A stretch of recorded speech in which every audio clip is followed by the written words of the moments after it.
রোদে না শুকিয়ে কাঁচা আমের আমসত্ত্ব, এই টেকনিকটা ফলো করে আমসত্ত্ব বানিয়ে দেখতে পারেন। কাঁচা আম দিয়ে এই সিজনে আমসত্ত্বটা বানিয়ে রাখলে সারা বছর খাওয়া যাবে। 1 কেজির মতো কাঁচা আম কেটে নিয়েছি, সাথে দিয়ে দিচ্ছি 1 কাপ পানি। ঢাকনা দিয়ে ঢেকে একটু ভালো করে জাল করে নিচ্ছি। আমটা যখন পুরোপুরি গলে গেছে স্ট্রেনারে নিয়ে ছেঁকে নিচ্ছি। মসৃণ একটা আমের পিউরি পাওয়ার পর এখানে দিয়ে দিচ্ছি 1 কাপ চিনি। চিনিটা ভালো করে মিশিয়ে নিয়েছি। এখন উপরে দিয়ে দিচ্ছি 5 ফোড়নের গুঁড়ো আর শুকনা মরিচের গুঁড়ো। এর চাইতে বেশি আর এই আচারে কিছুই দিতে হবে না। রেগুলার লবণ আর বিট লবণ দিয়েছি। আরও কিছুক্ষণ এভাবে করে টানিয়ে নিয়েছি। আর এই পর্যায়ে ছড়ানো ট্রেগুলোতে ঢেলে নিচ্ছি। ফ্যানের বাতাসে রেখে দিয়েছিলাম 1 রাত। তারপর আমসত্ত্বটা শুকিয়ে গেছে।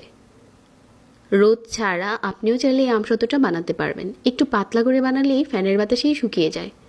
এখন আপনার পছন্দ মতো স্লাইস করে কেটে যে কোনো কৌটোতে ভরে রাখলে এটা 1 বছরের মতো এমনিতেই ভালো থাকবে।